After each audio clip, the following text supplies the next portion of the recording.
నమస్తే ఓరుగల్లు 9 న్యూస్ కి స్వాగతం. వైసీపీ అధినేత జగన్ పై ఫైర్ అయ్యారు సీఎం చంద్రబాబు నాయుడు. నేరస్తులతో రాజకీయాలు చేయాల్సిన పరిస్థితి వచ్చిందని అన్నారు. రౌడీలకు విగ్రహాలు పెడతారా, ఎవరైనా నేరాలను ప్రోత్సహిస్తారంటూ ప్రశ్నించారు. చంపండి నరకండి అంటూ ఎవరైనా మాట్లాడతారాను హింసను పాత్ర సహిస్తూ పోలీసులపై నిందలు మోపుతున్నారంటూ మండిపడ్డారు చంద్రబాబు నాయుడు. తమ ప్రభుత్వం ఎవరిని టార్గెట్ చేయలేదని అన్నారు. చట్టం తన పని తాను చేస్తుందన్నారు. చట్టాన్ని ఉల్లంఘించే వాళ్లను ఏమనాలని, గంజాయి బెట్టింగ్ బ్యాచ్ రౌడీలకు విగ్రహాలు పెడతారని ప్రశ్నించారు. రౌడీజం చట్టాన్ని ఉల్లంఘించే వాళ్లను హీరోలుగా చిత్రీకరించే ప్రయత్నం చేస్తున్నారని అన్నారు. ఒకవైపు యోగా జరుగుతుంటే మరికొందరు రప్పరప్ప అంటున్నారని అన్నారు. ఒకప్పుడు ఊరులలో గ్రామాల్లో దేవతలకు పొట్టేళ్లను బలిచ్చేటప్పుడు రప్పరప్ప అనేవారని అన్నారు చంద్రబాబు. ఇష్టానుసారంగా టెర్రరిజం క్రియేట్ చేస్తే ఊరుకునే పరిస్థితి లేదని, ఒకప్పుడు నేరస్తులతో దూరంగా ఉండేవాళ్ళం, ఇప్పుడు నేరస్తులతో కలిసి రాజకీయాలు చేయాల్సి వస్తుందని చంద్రబాబు నాయుడు మీడియా సమావేశంలో మాట్లాడారు.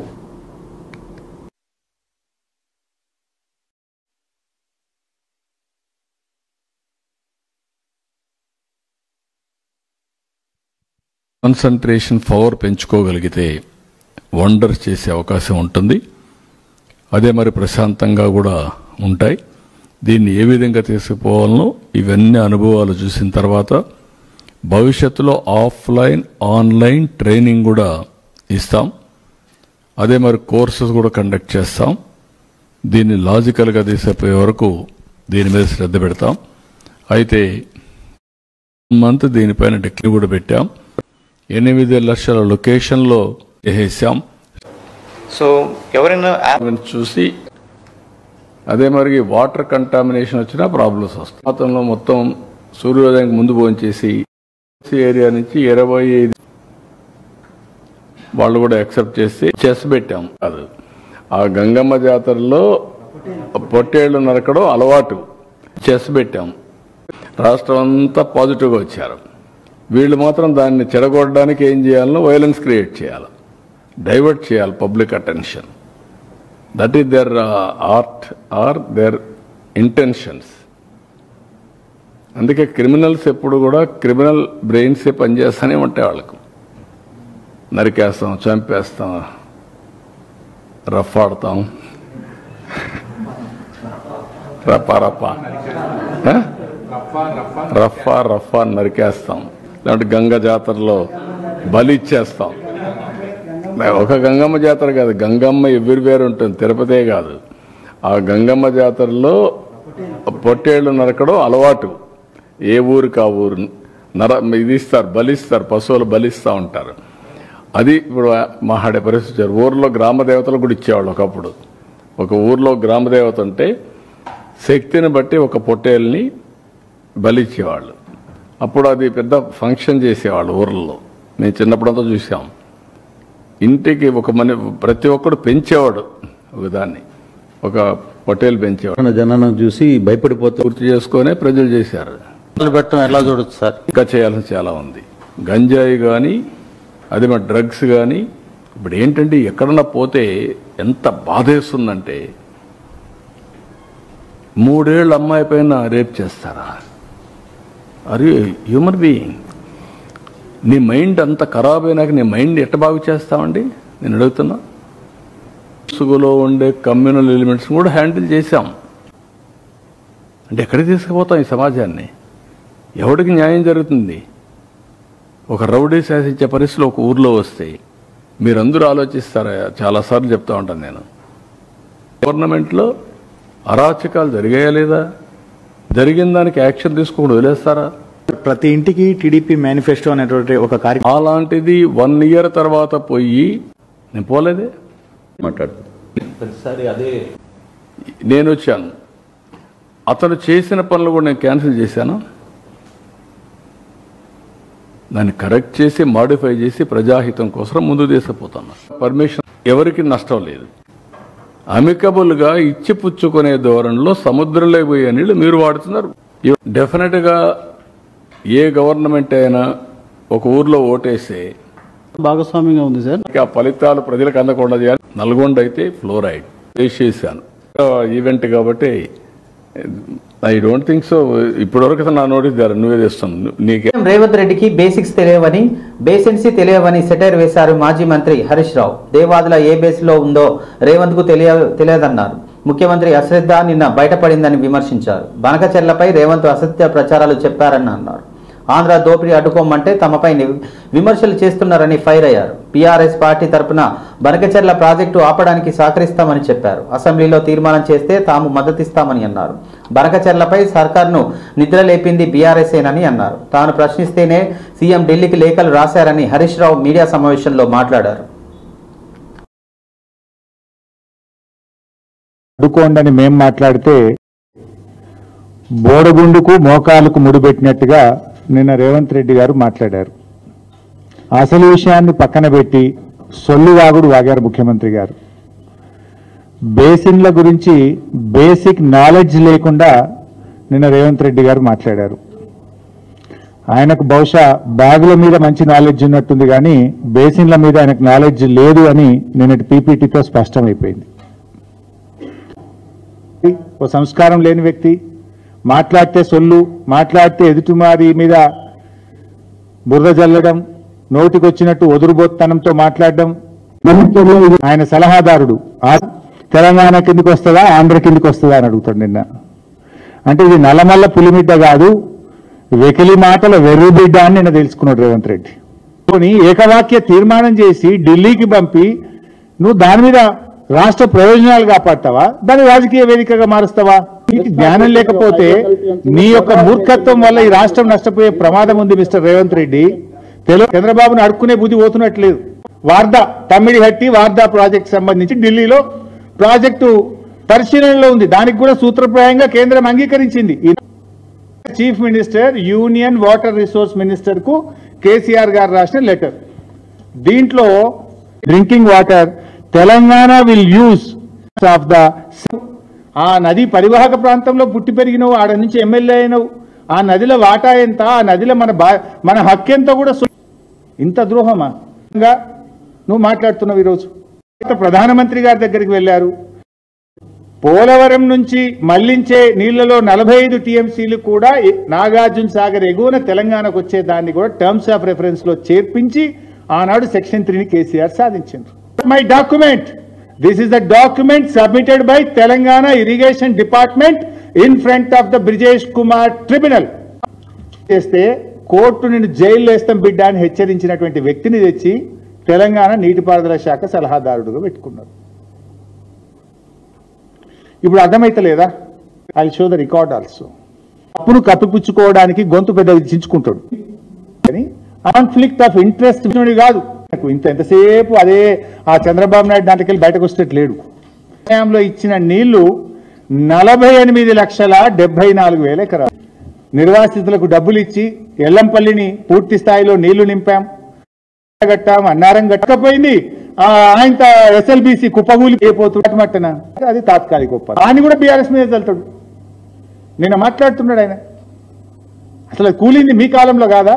మీ తొందరపాటు వల్ల కాదా? జాగ్రత్తలు తీసుకోకపోవడం వల్ల కాదా? ఇప్పటికి శవాలు బయటకు రాలేదు, కనీసం దాని మీద నీకు సోయి లేదు.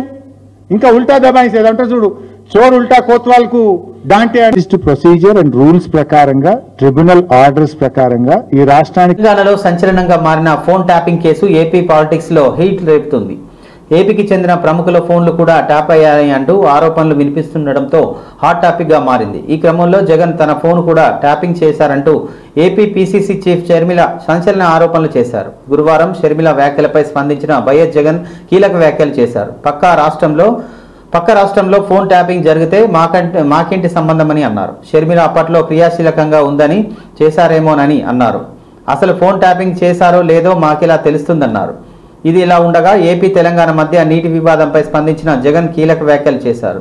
ఏపీ తెలంగాణ రాష్ట్రాల నీటి వాటాలకు సంబంధించి జగన్ స్పందించారు. గోదావరి నీటిని కృష్ణా బేసిన్కు తరలించడం ద్వారా శ్రీశైలం, నాగార్జున సాగర్ ప్రాజెక్టులపై ఒత్తిడి తగ్గుతుందన్నారు. పోలవరం కెనాల్స్ ద్వారా ఎక్కువ నీటిని పంపు చేయగలిగితే నాగార్జున సాగర్ డ్యాంపై ఒత్తిడి తగ్గుతుందని, అప్పుడు శ్రీశైలం ప్రాజెక్టులోని నీటి వాటాను రాయలసీమకు పూర్తిగా వాడుకోవచ్చని జగన్ పేర్కొన్నారు.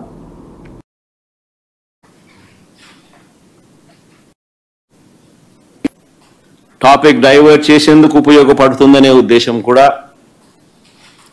ఒక కారణం. రెండో కారణం, గొంతు నొక్కాలి ఎవరైనా కూడా తనకు వ్యతిరేకంగా మాట్లాడితే అన్న కారణం రెండోది. ఆ దెబ్బలు తిన్న కానిస్టేబుల్ ఆ మనిషిని పిలుచుకొని రావడం, ఆ 10,000తో ఓడిపోతే చంద్రగిరిలో ప్రజలు తంతే చంద్రబాబు నాయుడిని 17,000తో ఓడిస్తే కుప్పం పోయినాడు.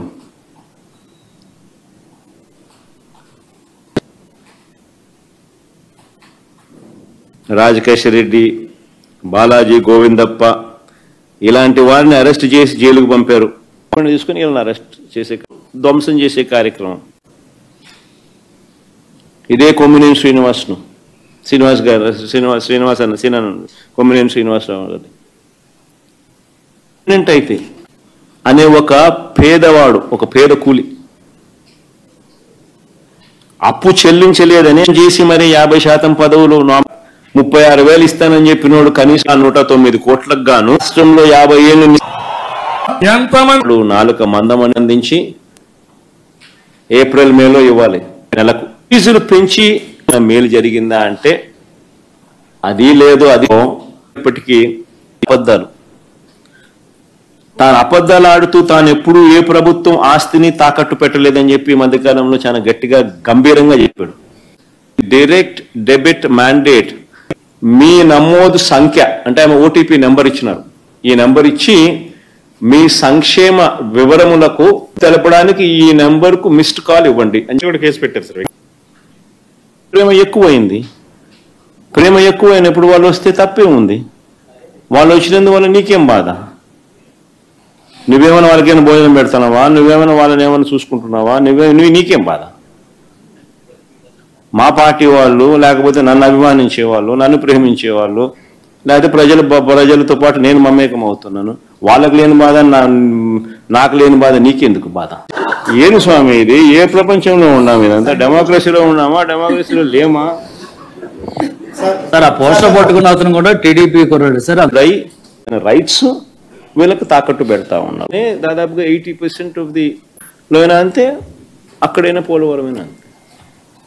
సో కాంప్రిహెన్సివ్ గా ప్రజల్ని మోసం చేశారని ఫైర్ అయ్యారు మంత్రి పొంగిలేటి శ్రీనివాసరెడ్డి.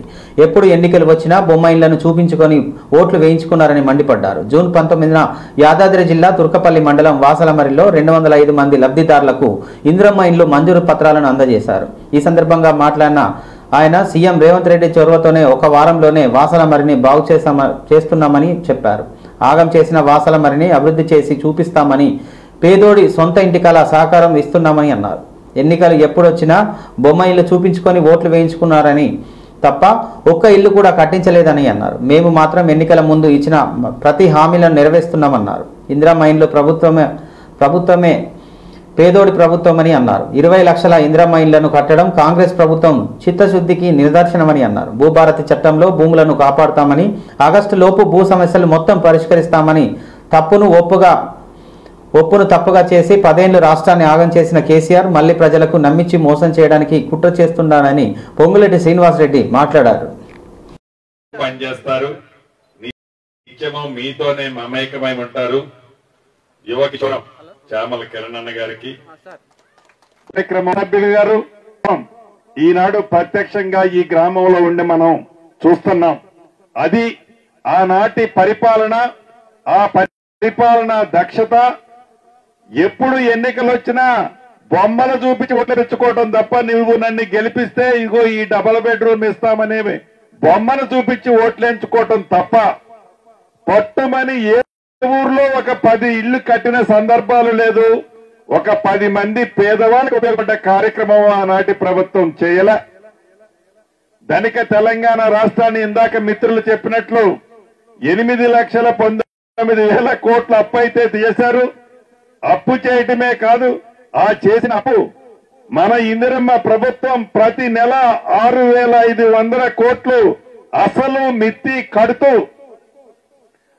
ఆనాటి ప్రభుత్వం ఏవైనా అరా కొర మంచి కార్యక్రమాలు చేస్తే వాటిని చేస్తూ ఏది ఆపకుండా ఎన్నికల ముందు ఇచ్చిన ప్రతి హామీని పేదవాడికి ఇచ్చే దిశలో ఇందాక మిత్రులు చెప్పినట్లు పేదవాడికి 200 యూనిట్లు ఉచిత కరెంటు, 500 వాడికి 5 అనే విధంగానే మరొక లక్షలో పనిచేస్తున్నది కూడా మిక్షలతో కలిపి పైలట్ గా వివిధ మండలాల్లో చేసి 3వ విడత మొన్న 3వ తారీఖు నుంచి అసలన్నీ తెలుసుకున్నాము, తీసుకొచ్చాం. అంతేకాదు ఇచ్చిన 6,000 పైగా లైసెన్స్డ్ సర్వేలను కూడా అతి కొద్ది రోజుల్లోనే మీ మండలానికి నిర్ణయించబోతున్న కాపాడే ప్రభుత్వం, పేదోడికి భరోసా ఇచ్చే ప్రభుత్వం, పేదోడి పక్షపాత ప్రభుత్వం మొదటి నుంచి గాడిలో పూర్తయి సోషల్ మీడియాని వాడుకొని తాపత్రయపడుతున్నారు. కాబట్టి కాళేశ్వరం విషయంలో తనపై బురద జల్లడం సరికాదని బీజేపీ ఎంపీ ఈటల రాజేందర్ అన్నారు. చేస్తున్న ఆరోపణలను నిరూపిస్తే రాజకీయాల నుంచి వైదొలుగుతానని చెప్పారు. కాళేశ్వరం అంశంలో నాపై అసత్య ఆరోపణలు చేస్తున్నారన్నారు. కమిషన్ విచారణ త్వరగా ముగుస్తుందన్న నమ్మకం లేదు. దీనిపై సిబిఐ విచారణ జరగాలి. కాళేశ్వరం ప్రాజెక్టును మరమ్మతులు చేసి ప్రజలకు నీళ్లు ఇవ్వాలి. ఆ ప్రాజెక్టు కేసీఆర్ నిర్మించింది కాదు. ప్రాణహిత చేవెళ్ల రీడిజైన్ చేసి కాళేశ్వరం కట్టారు. అన్ని సమీక్షల తర్వాతనే దీనిపై కొలిక్కి వచ్చేస్తామని ఈటల మీడియాతో మాట్లాడారు. వాళ్ళకైతే ధైర్యాన్ని ఇచ్చి వాళ్ళందరూ కూడా పేనం మీద నుంచి పొయ్యిలపడ్డామా అనేటువంటి బాధ, ఏ విశ్వాసంతో అయితే ఈ ప్రభుత్వానికి ఓటేసి గెలిపించిండ్రో, గతంలో ఉన్న ప్రభుత్వం ఓడిపోవాలని చెప్పి పట్టుబట్టి జట్టు కట్టి రేవంత్ రెడ్డికి పట్టం కట్టిండ్రో, అధికారంలో రాగానే కొని ఏ ప్రజలైతే ఓట్లేసిండ్రో, ఏ ప్రజలైతే విశ్వాసాన్ని ప్రకటించిండ్రో ఆ ప్రజల మీదనే దౌర్జన్యం చేసేటువంటి నిర్ణయానికి ఒడిగట్టిండు రేవంత్ రెడ్డి సర్కార్. దాంట్లో మొట్టమొదటిది హైడ్రా పేరిట తానేదో సమాజ ఉద్ధారకునని చెప్పి, తానేదో గతంలో అక్రమాలు జరిగినాయి దాన్ని సరిదిద్దాలనేటువంటి నెపంతో అనేక బస్తీలకు, అనేక పేదల బస్తీలకు 40 ఏళ్ల క్రితం 50 ఏళ్ల క్రితం కట్టుకున్న బస్తీ ప్రభుత్వం కన్నీళ్లు చూసే ప్రయత్నం చేస్తుంది. దాదాపు మూసికి అటుపక్క కిలోమీటర్ ఇటుపక్క కిలోమీటర్ నోటీసులు ఈ పార్లమెంటు పరిధిలో జరిగినటువంటి అన్ని కార్యక్రమాలను కూడా రేపు ఎగ్జిబిషన్ రూపంలో ప్రతిదీ కూడా వాళ్ళ కళ్ళ ముందు ఆవిష్కరించే ప్రయత్నం చేస్తాం. ఇవాళ ఈ సంవత్సర కాలమే కావచ్చు కానీ చేసాం ఇలాంటి అంటే పేదల భూములు 30 ఏళ్ల క్రితం 40 ఏళ్ల క్రితం ఇవాళ బిల్డింగ్లా మార్చుకోవాలంటే నోటీసులు ఇవ్వడమే కాకుండా గుడికి కూడా నోటీసులు అంటే నేషనల్ జనరల్ సెక్రటరీలో మోడీ గారు ఏ ఇనాగరేషన్లు అయితే చేసిండ్రో అదేవిధంగా జవల్ గారు క్రితం